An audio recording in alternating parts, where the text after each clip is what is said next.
अल्हम्दुलिल्लाहिल्लज़ी अंज़लल फ़ुरक़ान अला अब्दी वस्सलातु वस्सलामु अला सय्यिदिना मुहम्मद व अला आलिहि व अस्हाबिहि अजमईन।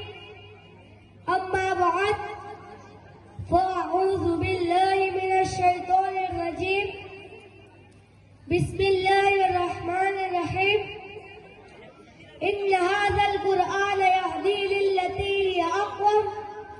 सदक़ल्लाहुल अज़ीम। मेरे वाजिबुल एहतराम हज़रात असातिज़ा इकराम और उलमाए इकराम और मेरे हम मकतब साथियों और मजमे में बैठे हुए नौजवान सरपरस्त हज़रात, अस्सलामु अलैकुम व रहमतुल्लाहि व बरकातुहू। आज मैं आप हज़रात के सामने जिस मौजू पर लबकुशाई करना चाहता हूँ वो है अज़मत कुरआन। कुरआन मजीद वो अज़मत वाली किताब है जिसके अंदर किसी शक व शुबा की गुंजाइश नहीं।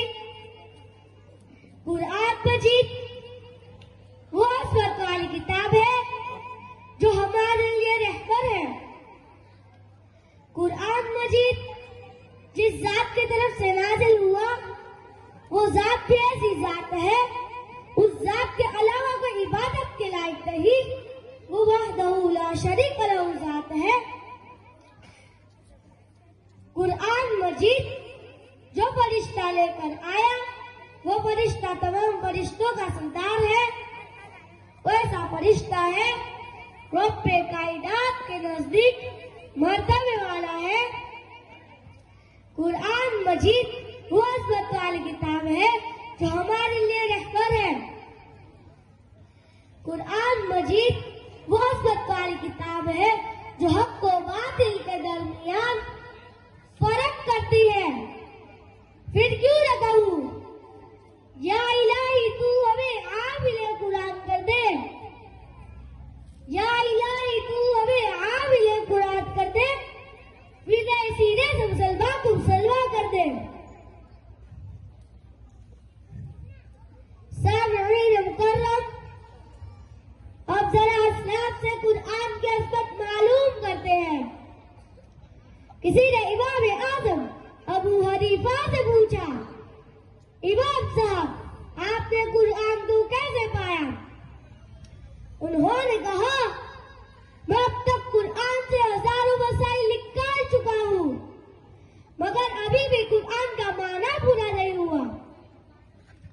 किसी ने इमाम गज़ाली से पूछा, इमाम साहब आपने कुरआन को कैसे पाया? उन्होंने बड़ी अजीब बात कही, कुरआन मजीद आसान भी है और मुश्किल भी है।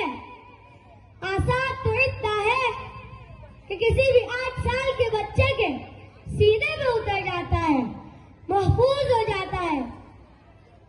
और मुश्किल इतना है कि 14 साल से उलमा, मुफ्तियान, मुफस्सिरीन कुरआन में गोता जमे हैं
होशियार